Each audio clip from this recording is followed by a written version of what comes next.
Bismillahirrahmanirrahim. Assalamualaikum warahmatullahi wabarakatuh. Innal hamdalillah nahmaduhu wa nasta'inuhu wa nastaghfiruh wa na'udzu billahi min shururi anfusina wa min sayyiati a'malina may yahdihillahu fala mudhillalah wa may yudlil fala hadiyalah. Asyhadu an la ilaha illallah wa asyhadu anna Muhammadan abduhu wa rasuluhu la nabiyya ba'dah. Qala Allah Ta'ala fil kitabihil karim. A'udzu billahi minasyaitonir rajim. Bismillahirrahmanirrahim. Wa ma khalaqtul jinna wal insa illa liya'budun. Al-ayah wa ba'd. Para pemirsa Aika TV dan para mahasiswa Muhammadiyah seluruh Indonesia. Marilah kita memanjatkan rasa syukur kita kehadirat Allah Subhanahu wa taala bahwa sampai hari ini kita masih diberikan sehat wal afiat oleh Allah Subhanahu wa taala, tidak kurang suatu apapun. Di tengah-tengah pandemik Covid-19 ini tentunya kita senantiasa berikhtiar untuk bagaimana kita selalu dalam kondisi prima, sehat walafiat. Tentunya kita selalu menjalankan protokol kesehatan. Selawat dan salam tentunya tercurah kepada Nabi kita Nabi Muhammad Sallallahu Alaihi Wasallam. Mudah-mudahan kepada keluarga, para sahabat, para tabiin, tabiut tabiin, dan kaum muslimin wa muslimat sampai akhir zaman, dan mudah-mudahan kita menjadi umat yang selalu senantiasa beritiba dalam menjalankan perintah-perintah agama Islam. Para pemirsa Aika TV dan mahasiswa yang berbahagia yang saya banggakan. Pada kesempatan ini tentunya kita memasuki semester 2, di mana di semester 2 ini kita mendapati mata kuliah Aika 2. Pada kesempatan ini tentunya saya ingin memulai membicarakan tentang mata kuliah Aika. Ada 5 mata kuliah Aika. Mata kuliah Aika yang pertama adalah Aika 1, Al-Islam Kemuhammadiyaan 1, berisi tentang ketauhidan dan kemanusiaan. Ya. Kemudian Aika 2 tentang ibadah, ya, akidah, akhlak dan muamalah. Kemudian Aika 3 tentang kemuhammadiyahan, dan Aika 4 tentunya tentang bahasa Arab. Bagaimana di Aika 4 ini kita dituntut untuk belajar memahami makna daripada ayat-ayat suci Al-Quran. Kemudian Aika 5 yaitu Islam dan ilmu pengetahuan. Aika 1 dan sampai Aika 5 ini merupakan satu kesatuan yang menyeluruh secara komprehensif diajarkan kepada para mahasiswa. Ya. Tentunya ini merupakan pemikiran dari bagaimana perspektif Islam, ya. Islam perspektif Muhammadiyah sudah diberikan oleh dosen-dosen Al-Islam Kemuhammadiyahan.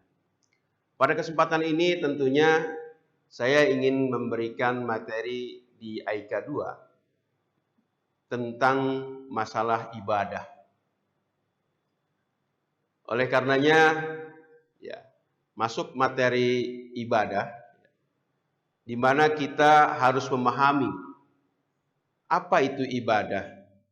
Ibadah yang kita pahami selama ini mungkin hanya sebatas ibadah-ibadah ritual, seperti halnya sholat, puasa, zakat, dan haji. Tentunya kita akan membahas secara lebih khusus lagi, atau secara lebih meluas lagi, tentang ibadah itu sendiri. Apa sih sebenarnya yang harus kita pahami daripada ibadah itu sendiri? Next. Oleh karenanya kita harus memahami Ibadah adalah masalah terpokok dalam ajaran agama Islam. Karena hakikat ibadah, hakikat diciptakannya manusia di bumi ini adalah untuk beribadah.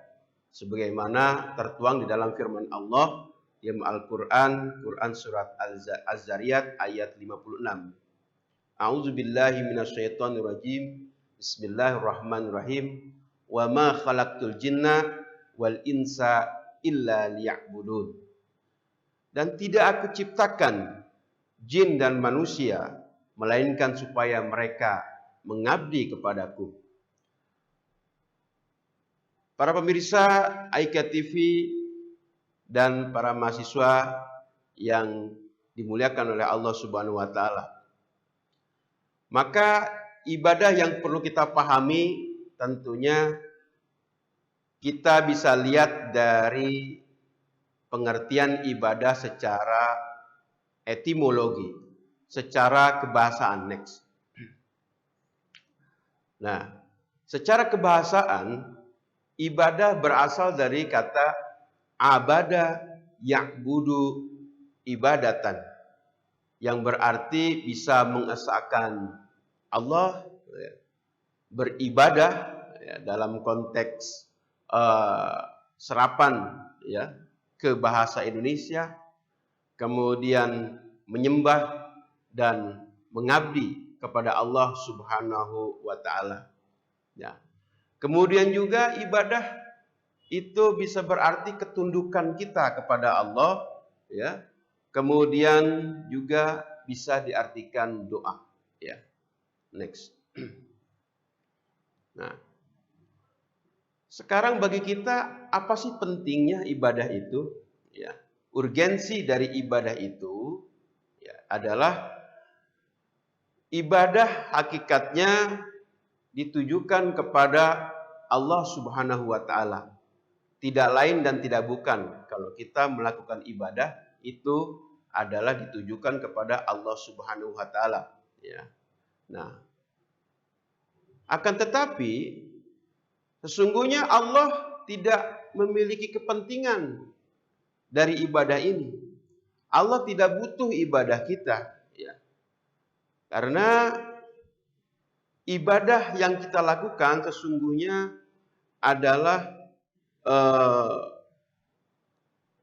menjadi kepentingan diri kita sendiri, menjadi kebutuhan kita sendiri, ya, sebagai pelaku ibadah, ya. Artinya, walaupun manusia sedunia tidak beribadah, misalkan dalam hal ini sholat, ya, Allah tidak menjadi lemah, ya. Tetapi ibadah ini adalah mengandung makna-makna yang tentunya harus kita dapatkan sehingga makna-makna ini bisa kita pahami, kita hayati, kita resapi, ya. Kemudian kita jelmakan dalam kehidupan kita sehari-hari. Next. Nah, oleh karenanya tentunya kita harus tahu apa sih sesungguhnya tujuan ibadah itu sendiri. Ibadah itu dalam arti menghambakan diri kepada Allah, mengabdikan diri kepada Allah Subhanahu wa taala, ya. Nah, sebagai orang yang menghambakan diri, mengabdi kepada Allah Subhanahu wa taala, tentunya merupakan sesuatu yang dilakukan oleh umatnya, yang dilakukan oleh makhluk, ya, kepada Sang Khalik. Apa yang diingini Allah itu tentunya kita lakukan sebagai pengabdi-pengabdi. Dalam istilah lain atau dalam artian lain, ya. Kemudian ada termaktub di dalam surat Al-Baqarah ayat 30, ya. Manusia diciptakan di muka bumi ini adalah sebagai khalifah, ya. Sebagaimana termaktub dalam Quran surat Al-Baqarah ayat 30, wa iz qala rabbuka lil malaikati inni ja'ilun fil ardi khalifah. Dan tatkala Allah berfirman kepada para malaikat, ya, sesungguhnya aku hendak menciptakan khalifah di muka bumi ini. Ya. Tugas utama manusia diciptakan tentunya ada dua. Yang pertama adalah khalifah fil ardi, kemudian yang kedua adalah sebagai Abdullah, yaitu abdi Allah, mengabdi kepada Allah. Khalifah fil ardi tentunya adalah kita diwajibkan untuk mengabdi kepada Allah Subhanahu wa taala, ya, untuk mengatur alam semesta ini, ya, agar sesuai dengan peruntukannya, tidak eksploitasi secara berlebihan. Oleh karenanya kita dijadikan khalifah oleh Allah Subhanahu wa taala. Nah, kemudian tujuan ibadah yang lain adalah manusia, ya, memiliki unsur jasmani, memiliki unsur rohani, ya. Yang keduanya memberikan perhatian dengan ibadah. Artinya apa? Bahwa dalam kita beribadah, ya, misalkan sholat, ya, maka dalam gerakan-gerakan sholat dari mulai takbiratul ihram, ya, ruku, ya, kemudian sampai dengan salam, ya, merupakan gerakan-gerakan jasmani yang tentunya gerakan-gerakan sholat itu sudah dicontohkan oleh Rasulullah Shallallahu Alaihi Wasallam. Kemudian setelah apa yang telah kita lakukan dalam kaifiat sholat, ya, tentunya ini harus membekas di dalam hati kita. Apa sih maksud kita melakukan sholat itu? Oleh karenanya kita harus memahami secara rohani bagaimana hubungan kita, ya, kepada Allah Subhanahu wa taala. Tujuan ibadah yang ketiga yaitu terwujudnya rahmatan lil alamin, rahmat bagi seluruh alam. Ibadah ditinjau secara umum atau ruang lingkup ibadah terbagi menjadi dua. Yang pertama adalah ibadah khas, yang kedua adalah ibadah am. Yang pertama ibadah khas atau ibadah khusus, yaitu ibadah mahdoh, yaitu ibadah yang dilakukan, ya, harus sesuai dengan ketentuan yang ditetapkan oleh Allah dan Rasul-Nya. Ya. Diperintahkan oleh Allah, kemudian dicontohkan oleh Rasulullah Shallallahu Alaihi Wasallam. Artinya ibadah ini harus sesuai dengan syariat, ya, tidak boleh ada penambahan, tidak boleh ada pengurangan. Ini dalam ibadah khas seperti sholat, puasa, zakat, dan haji. Kemudian yang kedua adalah ibadah am, yaitu ibadah ghairum mahdoh. Ibadah yang hubungannya dengan alam sekitar, hubungannya dengan sesama manusia. Ya. Tentunya pelaksanaan dan kegiatannya juga harus sesuai apa yang diingini oleh Allah. Ya. Harus sesuai dengan syariat.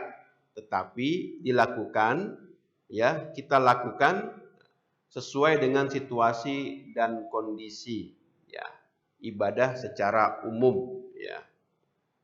Kalau tadi ibadah secara ritual, kalau ini adalah hal-hal yang disukai oleh Allah atau kebaikan-kebaikan yang dilakukan oleh kita, itu termasuk ibadah, ya.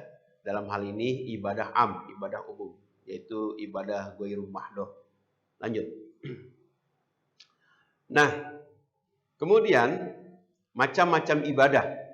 Ya, ibadah ditinjau dari segi pelaksanaannya. Nah, maka di sini ibadah terbagi menjadi tiga. Ya. Yang pertama adalah ibadah jasmaniyah dan ibadah jasmaniyah ruhaniyah. Ibadah jasmaniyah ruhaniyah. Kemudian yang kedua ibadah ruhaniyah maliyah. Kemudian yang ketiga ibadah jasmaniyah ruhaniyah dan maliyah. Lalu apakah ibadah-ibadah itu? Yang pertama tentang ibadah jasmaniyah, ruhaniyah. Contohnya salat dan puasa. Nah, maka pelaksanaannya itu memerlukan kegiatan fisik, badaniah atau jasmaniah, ya. Kemudian juga memerlukan ruhaniyah, ya. Jiwa kita, ya, harus tulus ikhlas menjalankan ibadah-ibadah yang diperintahkan oleh Allah Subhanahu wa taala. Itu yang pertama, yang terkait adalah ibadah jasmaniah dan ruhaniyah. Kemudian yang termasuk ibadah ruhaniyah maliyah seperti halnya bersedekah, ya, atau menunaikan zakat, ya, itu merupakan ibadah ruhaniyah maliyah. Kenapa ruhaniyah dan maliyah? Bahwa ruhaniyah ini merupakan satu pemahaman kita dalam beribadah, dan ibadah ini memang diperintahkan, ya, oleh Allah Subhanahu wa taala. Ini merupakan pengalaman ruhaniyah bagi diri seseorang. Kemudian maliyahnya, yaitu kita mendermakan sebagian zakat yang diberikan oleh Allah Subhanahu wa taala kepada kita, ya.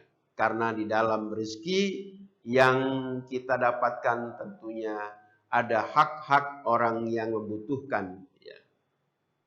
Kemudian yang ketiga yaitu ibadah jasmaniah, ruhaniyah dan maliyah. Contohnya seperti ibadah haji. Ibadah haji memerlukan jasmani yang kuat, karena di sana nanti kita akan melakukan ritual-ritual ibadah yang tentunya sudah ditentukan dan dicontohkan oleh Rasulullah SAW, memerlukan fisik yang kuat, ya, seperti tawaf, ya, mengelilingi Ka'bah, ya, kemudian kita sa'i di Safa wa Marwah, ya, kemudian melempar jumroh dan lain sebagainya. Ini memerlukan fisik. Kemudian juga memerlukan ruhaniyah, ya, di mana kita harus bisa, ya, mengambil makna dari apa yang kita kerjakan dalam ibadah haji itu. Kemudian maliyah, ya, maliyah ini kita mendermakan harta kita, baik itu kita beramal kepada orang-orang yang membutuhkan, dan juga sebagai salah satu biaya kita dalam ibadah haji, maka menggunakan maliyah, menggunakan harta kita. Ini 3 bentuk ibadah, ya, atau 3 macam-macam ibadah. Apa yang termasuk ibadah jasmaniyah, ruhaniyah, ibadah ruhiyah, maliyah, kemudian ibadah jasmaniyah, ruhaniyah dan maliyah. Next. Kemudian ditinjau dari segi kepentingannya. Ya, macam-macam ibadah ditinjau dari segi kepentingannya. Yang pertama, ya, ibadah fardi. Ya. Ibadah fardi adalah bentuk ibadah yang manfaatnya hanya dapat dirasakan oleh orang yang melakukannya saja dan tidak ada hubungannya secara langsung dengan orang lain, seperti sholat dan puasa. Sholat kita ibadah, ya, secara pribadi, ya, ibadah fardi, ya, tentunya ini kita rasakan manfaatnya. Manfaat kita bisa taqarrub ilallah secara menyeluruh, ya, secara lebih dekat lagi dengan Allah. Kemudian doa-doa kita panjatkan kepada Allah sebagai senandung harapan kita, ya. Kemudian juga puasa, ya, kita rasakan, ya, ini merupakan bentuk ibadah fardi, ya, yang hanya manfaatnya kita rasakan. Kemudian ibadah ijtima'i. Ibadah ijtima'i adalah ibadah yang manfaatnya dapat dirasakan oleh yang mengerjakan, ya, juga mengandung aspek sosial, bisa dirasakan oleh orang lain, ya. Nah, kemudian, ya, ini contohnya adalah ibadah zakat, ya, di mana si muzaki, orang yang berzakat, akan bersih jiwanya, ya, dari sifat kikir. Kalau dia memang melakukan zakat ya sebagai salah satu perintah Allah Subhanahu wa taala. Dia terbiasa melakukan zakat ya nanti akan membersihkan dirinya dari sifat-sifat kikir. Next.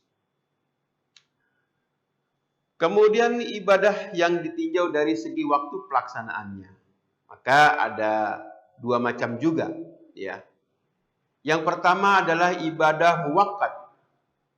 Ibadah muwaqqat ini yaitu ibadah yang waktu pelaksanaannya sangat terkait oleh waktu yang telah ditetapkan oleh Allah dan Rasul-Nya. Ya. Apabila melaksanakan di luar waktu itu, di luar waktu yang ditetapkan itu, maka menjadi tidak sah secara hukum, ya. Menjadi tidak sah secara hukum, ya, bahkan dianggap berdosa, ya. Misalnya sholat 5 waktu, ya, puasa Ramadan. Maka kalau kita sholat 5 waktu harus sesuai dengan waktunya, ya. Kalau sholat subuh, ya waktunya di waktu fajar, ya, di waktu menjelang fajar. Kemudian sholat zuhur ketika matahari sudah tergelincir, ya, di atas kepala kita. Kemudian waktu asar, ya, dan waktu maghrib, isya dan seterusnya. Ya, ini harus sesuai dengan waktu-waktunya. Kecuali ada rukhsah, ya, ada rukhsah yang diberikan oleh Allah Subhanahu wa taala karena mungkin bepergian jauh, ya, sehingga kita sholat tidak sesuai dengan waktunya. Kemudian puasa Ramadan, mesti kita lakukan puasa Ramadan di bulan Ramadan, tidak boleh di bulan yang lain, ya, seperti itu. Haji juga, ya, haji juga kita lakukan di bulan haji, ya, bulan Zulhijjah. Kemudian yang kedua adalah ibadah ghairu muwaqqat, ya. Ibadah ghairu muwaqqat adalah ibadah yang waktu pelaksanaannya tidak tergantung dengan waktu-waktu tertentu, seperti bertasbih, berzikir, ya, sedekah, ya, itu sembarang waktu, ya, membaca Quran, ya, itu tidak ditentukan waktu-waktunya. Ini adalah ibadah ghairu muwaqqat. Next. Nah, kemudian macam-macam ibadah ditinjau dari segi status hukumnya, ya. Ibadah dibagi menjadi dua macam. Yang pertama adalah wajib, ya. Adalah ibadah yang harus dilaksanakan. Bagi pelanggarnya dianggap berdosa, ya. Misalkan salat 5 waktu, puasa Ramadan dan zakat, ya. Ini wajib, ya. Zakat. Haji juga seperti itu. Tapi haji memang dikhususkan bagi orang yang mampu. Kemudian ibadah sunnah. Ibadah sunnah adalah ibadah yang dianjurkan pelaksanaannya. Pelaksanaannya akan memperoleh pahala. Atau pelaksananya akan memperoleh pahala dari Allah Subhanahu wa taala. Namun bagi yang tidak melaksanakan tidak dianggap berdosa. Contohnya sholat sunnah rawatib, sedekah, dan lain-lain. Ya, ini adalah ibadah sunnah. Next. Nah, kemudian prinsip ibadah, ya. Kalau ibadah itu harus ada perintah dan ketentuan, ya, ibadah. Ini yang dimaksud adalah ibadah khas, ya. Ibadah mahdoh, ya. Ini ada perintah dan ketentuan, ya. Kemudian prinsipnya adalah ibadah itu meniadakan kesukaran dan tidak banyak beban. Ini nanti bisa kita kaji di dalam Quran surat Al-Baqarah ayat 185. Ya. Kemudian yang berhak disembah hanyalah Allah. Ya. Jadi pada prinsipnya ibadah itu adalah menyembah Allah, bukan menyembah yang lainnya, bukan menyembah makhluk. Ya. Kemudian ibadah itu tanpa perantara, ya. Kita melakukan ibadah tanpa perantara. Tidak mungkin kita sholat kita diwakilkan, ya, oleh orang lain, ya. Kemudian kita melakukan ibadah prinsipnya harus ikhlas, ya, harus ikhlas, ya. Wa ma umiru illa liya'budullaha mukhlishina lahuddin, ya. Jadi kita harus ikhlas dalam beribadah. Next. Nah, kalau kita melihat ya hubungan ibadah dengan akhlak, ya ini ada istilah eksoteris dan esoteris, ya. Maka ini menjadi dimensi, ya, ada dua dimensi. Yang pertama dimensi eksoteris, yang kedua dimensi esoteris, ya. Nah, dimensi eksoteris itu adalah dimensi lahiriah, ya, dimensi lahiriah. Kita lakukan sesuai dengan tuntunan syariat, kaifiat-kaifiatnya, peraturannya, ya, atau rukun-rukunnya itu sesuai dengan syariat. Next. Maka dimensi eksoteris ini, ya, khusus dalam ibadah mahdoh, pelaksanaannya harus berdasarkan perintah dan ketentuan dari nas atau dari syariat, ya, berdasarkan petunjuk dari Allah, ya, yang tercantum di dalam Al-Quran, serta mengikuti apa yang dicontohkan oleh Rasulullah Shallallahu Alaihi Wasallam sebagai suri tauladan bagi umat manusia. Laqad kana lakum fi Rasulillahi uswatun hasanah, ya, bahwa sungguh di dalam diri Rasul ini terdapat suri tauladan yang baik bagimu, ya. Maka itu harus kita contoh, ya. Lanjut. Nah, kalau tadi dimensi eksoteris, sekarang dimensi esoteris. Nah, dimensi esoteris ini dalam pelaksanaannya, ya, ibadah harus mencapai esensi dan hakikat, ya, dan hakikat tujuannya yang akan memberi dampak positif bagi si pelaku sendiri maupun lingkungan sekitarnya. Jadi ruhaniah datang dari dalam jiwa, ya, itu secara ruhaniah. Kalau tadi secara lahiriah, kalau esoteris secara ruhaniah. Next. Nah, kemudian Profesor Harun Nasution mengemukakan bahwa tujuan dari ibadah itu bukanlah hanya sekedar menyembah, tetapi bertakarub ilallah. Takarub kepada Allah, agar dengan demikian roh manusia senantiasa diingatkan kepada hal-hal yang bersih dan suci. Akhirnya rasa kesucian seseorang menjadi kuat dan tajam. Roh yang suci itu akan membawa kepada budi pekerti yang baik dan luhur. Oleh karena itu, ibadah di samping merupakan latihan spiritual, juga merupakan latihan moral. Maka ibadah-ibadah yang kita lakukan secara ritual tentunya harus berkaitan dengan akhlak kita, dengan moral kita. Ketika satu ibadah tidak berkaitan atau berdiri sendiri-sendiri antara ibadah ritual dan sosial, ya, dengan moral atau dengan akhlak, ya, tentunya ada masalah dalam ibadah kita, ya. Jadi harus ada keterkaitan yang konkret antara ritual dengan akhlak ini.